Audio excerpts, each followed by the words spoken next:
Oke, selamat datang di channel Tuyul Albino. Kali ini aku bakal membacakan cerpen karya Seno Gumira Aji Dharma yang berjudul Maria. Maria. Sudah setahun Maria menunggu Antonio, tapi sampai hari ini ia belum pulang juga.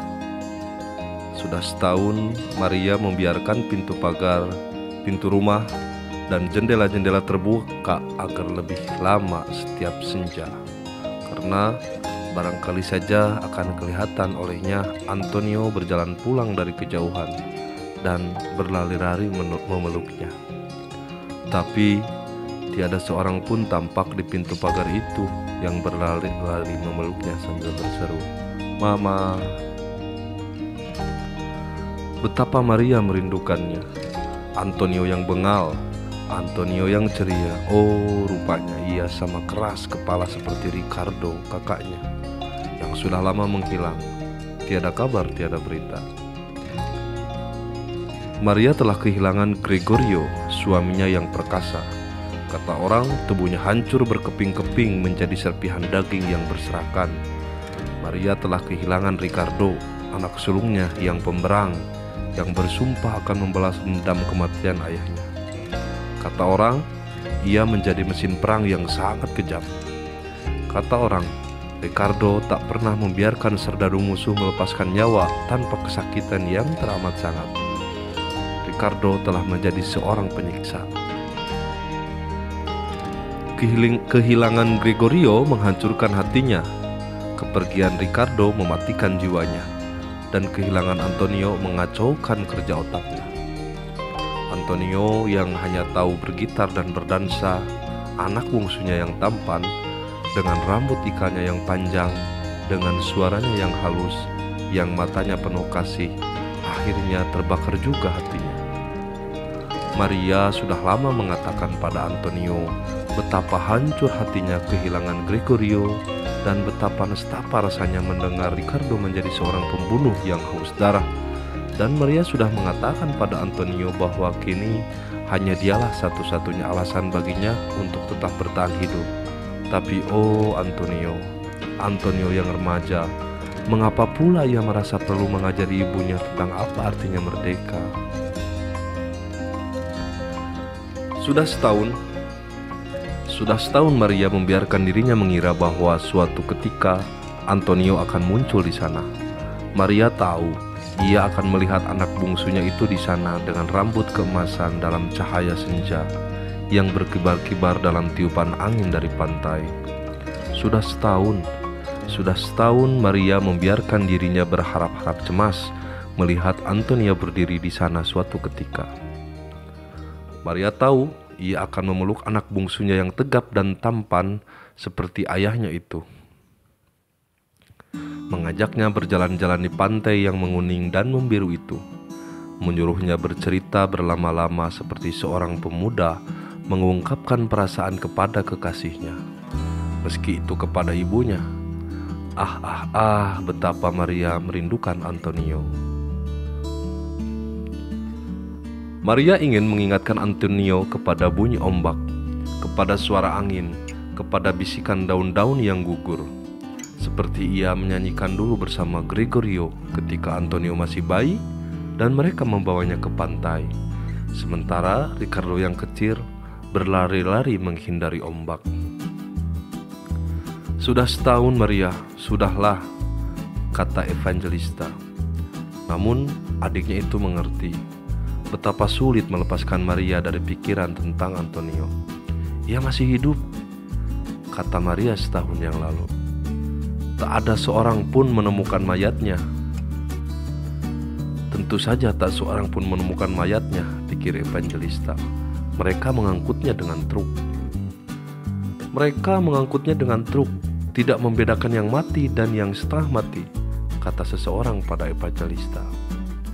Apakah Antonio termasuk yang mati atau setengah mati? Tapi banyak orang yang tidak kembali. Mereka tidak menemukannya, Evangelista. Ia pasti lari ke hutan, bergabung dengan Ricardo. Ia pasti kembali, Evangelista. Ia pasti kembali. Maria yang malang, pikir Evangelista. Tapi ia bukan satu-satunya yang kehilangan. Bahkan tak ada keluarga yang tidak kehilangan. Ada yang jadi korban, ada yang hilang. Aku yakin dia masih hidup, Evangelista. Aku yakin Antonioku akan kembali.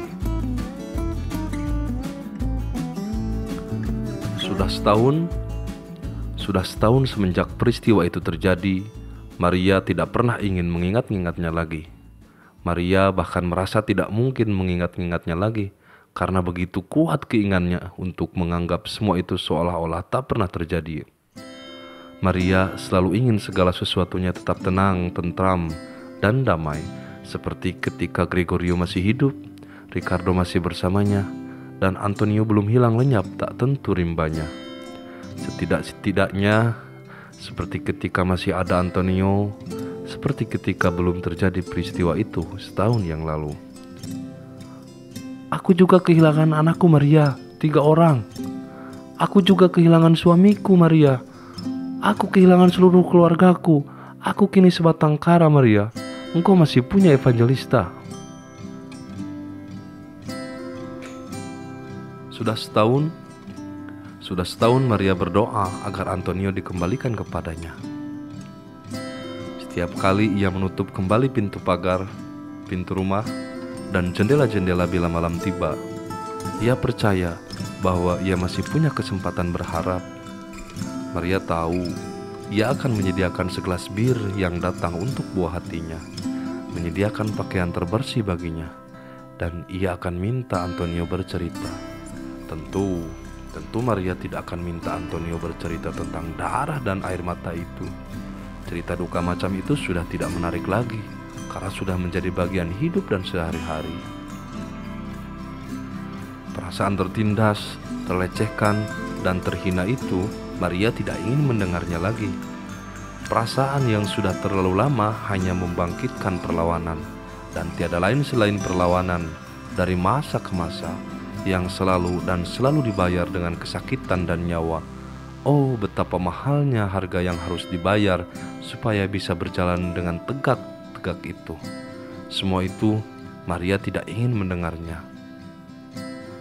Sudah setahun semenjak peristiwa itu Maria duduk di sana, memandang cahaya yang gemetar setiap senja, dengan perasaan bahwa suatu ketika Antonio akan muncul seperti biasa, seperti ketika belum ada orang bicara tentang kedaulatan dan cita-cita. Maria ingin mendengar Antonio bercerita tentang apa saja yang ringan-ringan saja, seperti tentang wanita-wanitanya.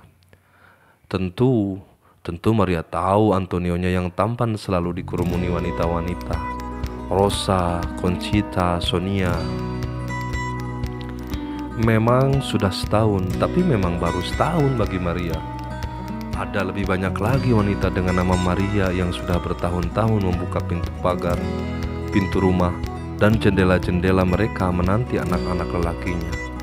Banyak juga di antaranya yang telah kehilangan harapan untuk percaya bahwa suatu ketika anaknya akan kembali dan tak pernah lagi membuka pintu-pintunya.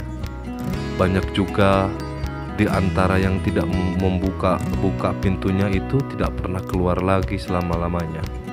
Memang banyak juga yang mengubur dirinya sendiri dalam kepiluan, dan tiada satupun yang bisa menghidupkannya kembali.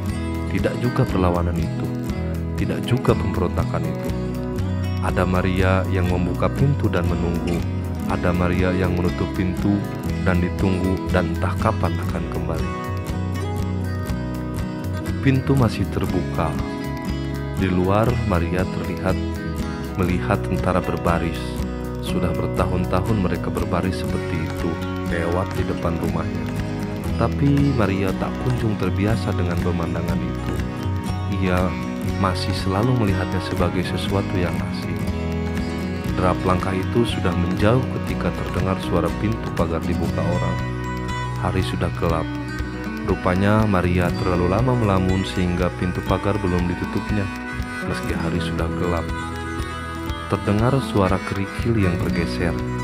Tiba-tiba saja sesosok tubuh sudah berdiri di hadapannya. Tubuh itu berlutut dan memeluknya. "Mama, aku telah kembali, Mama." Tapi Maria tidak bereaksi, hanya berdesah. "Antonio?" "Ya, aku Antonio. Antoniomu. Mama tidak mengenalku." Di hadapan Maria bersimpu seorang pemuda, tapi Maria tidak mengenalnya. Kepalanya penuh pitak seperti hutan gundul dengan cukuran yang tidak teratur. Matanya yang sebelah kiri tertutup, sedangkan yang kanan meskipun masih terbuka, tapi juga terpicing-picing setengah tertutup. Wajahnya penuh dengan bekas luka, codet yang diagonal dari kanan ke kiri, dari kiri ke kanan. Ia tidak bertelinga. Hidungnya seperti pindah dari tempatnya semula. Mulutnya moncong dan gigi depannya ompong. Bajunya lusuh, tidak bersandal, dan segenap kuku jari-jari kaki dan tangannya tampak telah dicabut dengan paksa. Ia sangat kurus dan kering. Hanya dari matanya yang setengah terpicing-picing itu terlihat tanda kehidupan yang membara. Selebihnya adalah rongsokan. "Kamu bukan Antonio." "Aku Antonio, aku Antoniomu." Lelaki rongsokan itu mengguncang-guncang ibunya. "Kamu bukan Antonio. Antonioku tampan sekali seperti malaikat. Kamu bukan Antonio." "Mereka menghajarku, Mama. Mereka menghajarku setiap hari karena aku tidak pernah mau mengaku. Aku tidak pernah melakukan apa-apa, Mama. Jadi aku tidak bisa mengaku apa-apa. Tetapi mereka tetap menggasakku. Mereka hancurkan tubuhku, Mama. Kawan-kawan tidak mengenaliku lagi. Mulutku begitu rusak sampai suaraku berubah. Tapi akulah Antoniomu, percayalah padaku." "Kamu bukan Antonio, kamu Antonio yang lain." Kemudian datanglah Evangelista. Evangelista jelaskan padanya, "Aku Antonio, anaknya." Tapi Evangelista pun tidak mengenalnya. "Kamu siapa? Siapa dia, Maria?" "Evangelista, kamu juga tidak mengenalku. Lihatlah aku Antonio. Mereka telah merusak tubuhku, tapi mereka tidak bisa menghancurkan jiwaku. Mereka mempermak aku setiap hari karena aku tidak mau mengaku. Tapi itu hanya membuat aku semakin hari semakin kuat. Aku memang bukan Antonio yang dulu lagi." "Evangelista, tapi aku tetap Antonio keponakanmu, Antonio anak Gregorio dan Maria. Aku Antonio adik Ricardo." Evangelista memeluk Maria dari belakang. Keduanya memandang lelaki itu bagaikan memandang sesosok makhluk dari planet lain. Hampir bersamaan keduanya berkata, "Kamu bukan Antonio, pergilah dari sini." Lelaki yang mengaku bernama Antonio itu terdiam sejenak. Matanya yang sebelah yang terpicing-picing itu tampak muram. Mimpi-mimpinya selama 365 malam terhapus dalam 1 detik saja. "Sudah setahun," katanya. "Sudah setahun aku merindukan pertemuan ini." Ia menarik napas panjang. "Mama, Evangelista, aku akan pergi. Meski aku tak tahu tempat yang paling baik untuk kembali selain kemari, barangkali memang belum waktunya bagi kita untuk merasa bahagia. Rupanya bumi ini memang sudah bukan rumah kita lagi. Kalian tidak mengenalku, tapi percayalah, tiada Antonio lain selain aku yang menjadi keluargamu. Selamat tinggal. Jagalah dia, Evangelista, atas nama cintamu kepadanya." Maria dan Evangelista masih tetap diam, dan keduanya berdesah juga hampir bersamaan. "Kamu bukan Antonio, pergilah dari sini." Sosok tubuh yang rombeng itu melangkah pergi. Terdengar suara kerikil bergeser, pintu pagar yang ditutup, dan angin berembus kencang sekali.